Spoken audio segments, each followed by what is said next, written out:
Hello everyone and welcome. Sit back, relax, make a cup of tea or whatever you like to drink and get ready for new stories from Yellowcat.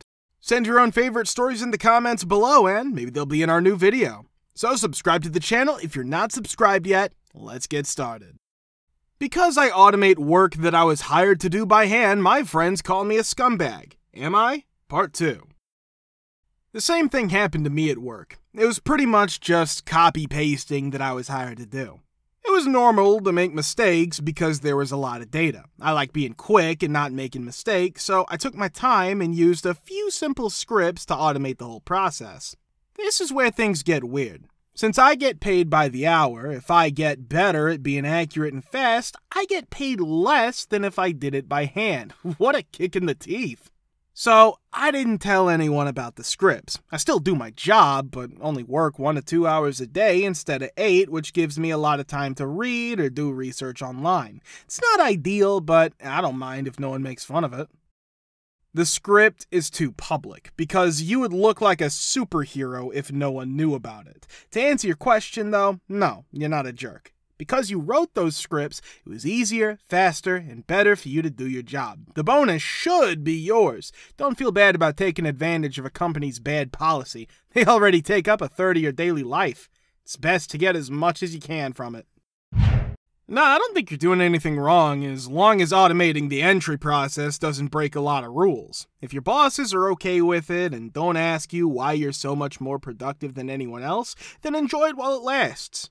I had something very similar happen to me when I was in college. We had to download our work, but you could only do it from an IP address that was used for computer science. The department's network was completely separate from the main university network. It was set up behind NAT and did not have its own VPN. None of my friends were able to get it from home, so they all went to college to get their work. Through trial and error, I discovered that there was a link between the main university's Unix cluster and the computer science labs that allowed X forwarding. This gave me a remote browser that I could use to get my assignments and email them to myself. My friends didn't understand why I would have a nice lie-in and then get up before them to download the assignments. I finally showed them how to do it, and we all had a nice early morning on assignment day. They gave me a lot of beer in exchange. I then became a sysadmin, and now every day I do a lot more complicated things with computers and networks.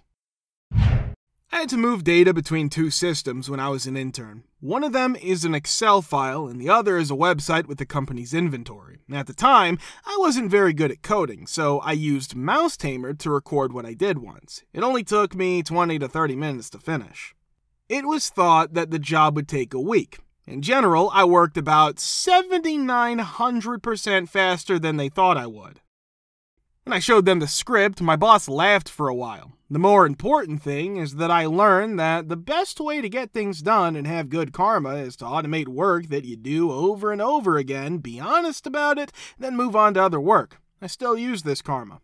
As a full-time software engineer, I work on tasks that won't be automated until an AI can understand and carry out customer requests. This probably won't happen in my lifetime unless someone comes up with a way to make people live forever. What's my advice? Become a software engineer and feel good about yourself. After that, you wouldn't have to ask questions like this one either. Update from OP. Okay, the last month and a half have been insane. As I said in my last post, the code was signed so that it could only run on the desktop that I was given and needed a password to start. I was sure they couldn't steal the code, fire everyone, and rip it apart.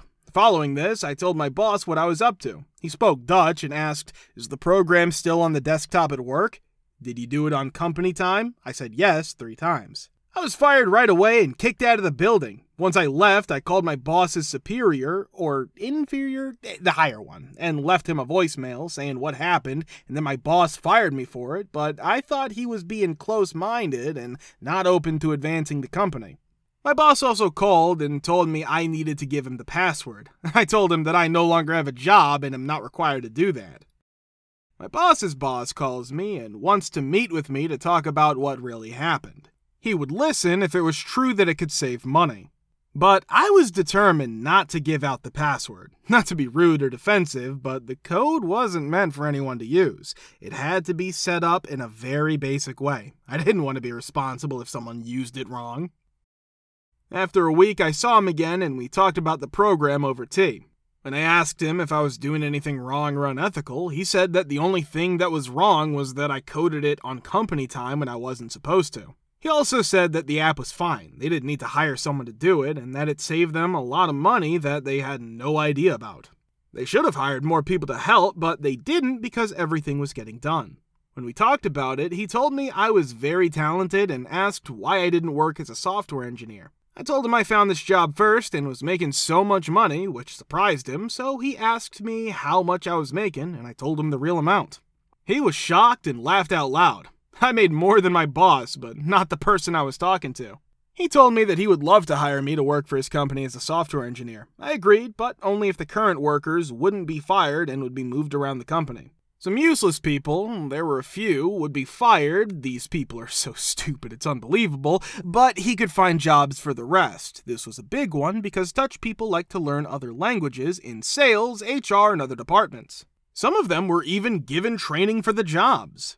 Some people from the original team were kept on, but their job changed from entering data by hand to using the tool I made.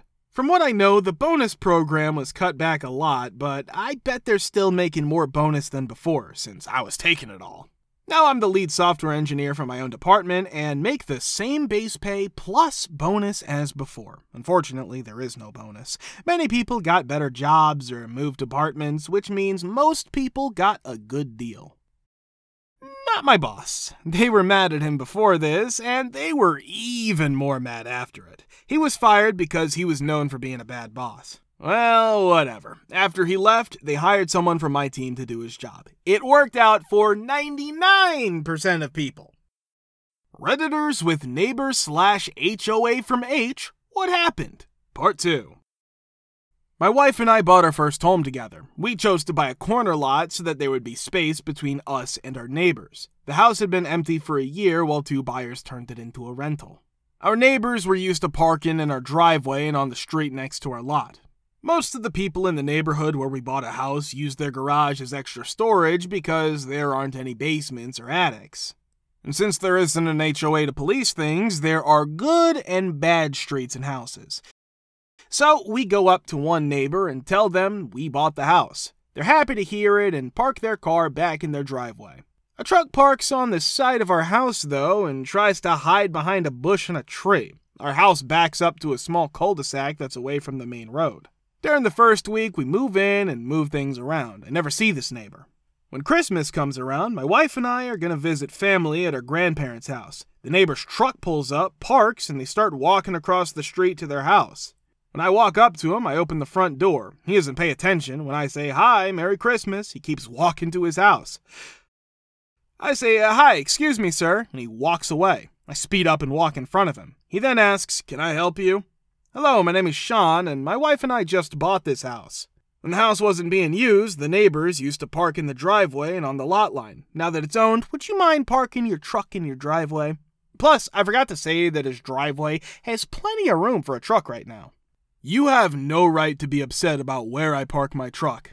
Everything caught me off guard. "This is my house, so you can't just park in front of it," she said. "Yes, I can. It's not against the law." "Excuse me, but why can't you park in your driveway?" "I get fined $80 by the city for parking in my driveway because I blocked the sidewalk. I'm not parking in the street. You don't know how people drive in this neighborhood." I can see red now. Dude, I don't see how that works for me. You need to move your truck or I'll have it towed or call my lawyer. Checking to see if he was lying when he said there were no laws against it. His steps have also begun to pass me, and I'm yelling this across the street as he heads towards his front door. I know it's not a good idea to mess with these people on their land. We're in a state where we can shoot first and ask questions later. As he opens his front door, he turns around and yells, "F you! Hey, this guy's a jerk! Don't try to make me move my truck!" I stand there staring at his house with my arms outstretched in a WTF pose. I've talked to lawyer friends of mine and read city laws for months, but I still can't find anything that would make me move his truck. It's still where he parks every night and all weekend. He always parks it in front or behind of it, even when I try to park one of our cars there. After that, he parked his truck in a 30-foot trailer in the same spot. He seems to be selling scrubs from one doctor's office to the next and then to the hospital. Since cheap ads won't pay for a place to park the trailer, he now uses the street as his off-hours parking lot. I'm mad now, and still don't know what to do. As I get ready for work one morning, I see a police car next to the trailer. The neighbor leaves his house, goes past the police officer, and gets into his truck. The officer gets out of his car, walks over to the truck, and knocks on the window. My neighbor opens the window, and I can hear them slowly getting worse as they talk to him and start yelling at the police officer and pointing at my house. The officer then tells him to get out of the truck. Now that the wife has left the house, she walks right past her husband and the police officer getting into the truck. She then gets into the truck and sits down in the passenger seat. The neighbor's still pointing at my house and yelling at the police officer. I let them in through a window he can't see. From what I can tell, he's getting in the way of garbage and recycling trucks, so he can't park there anymore. The officer gives him a ticket, and the neighbor runs back to the truck, sits down, and starts driving. After the police officer leaves, I see my neighbor rev up his engine and drive quickly over my lawn, kicking up the dirt and grass. Things are getting worse. He's going from being annoying to being violent. I call the non-emergency line and tell them I don't like him. In the evening, I hear him coming back from work. The truck and trailer are nowhere to be seen, but he starts up his motorcycle. Then it starts to screech down his driveway and over my lawn again. I'm going to file a complaint with the police again. Now I'm looking into city ordinances some more and find what I was looking for months ago. The man was breaking city rules by parking on the street for more than 48 hours at a time and blocking city vehicles because it was a tight cul-de-sac with no easy way to get around them. During those hours, no commercial vehicles were parked on the street. How did I not see this before? Since then, whenever I see him breaking one of those laws, I call the city and someone comes out to take care of it because he blames me anyway. Also, I had to call the police to that house because of reports of domestic violence. Throw away. A 4th of July celebration was being hosted by a great neighbor. After he had purchased fireworks, we began lighting them off at the beginning of the evening. There's a bad neighbor who is also the president of the HOA who comes over and tells us that we're unable to do that because the grass is too dry. In addition to that, he displayed a sign that read "No fireworks, extremely dry grass." The HOA did not make a decision regarding this matter. Rather, it was his own personal opinion, the party pooper. As a result, we proceeded with our business and held the fireworks show. With that being said, a good neighbor absolutely adores his grass. He would never do anything that would hasten the process of his grass catching fire. In order to achieve those flawless lines, he mows every few days in 4 different diagonal directions. If you were to lie down on his grass, it would feel like you were lying on a mattress. When the neighbor, who's a good neighbor, comes out the following morning, he notices that his front yard has a massive patch of bleached and dead grass.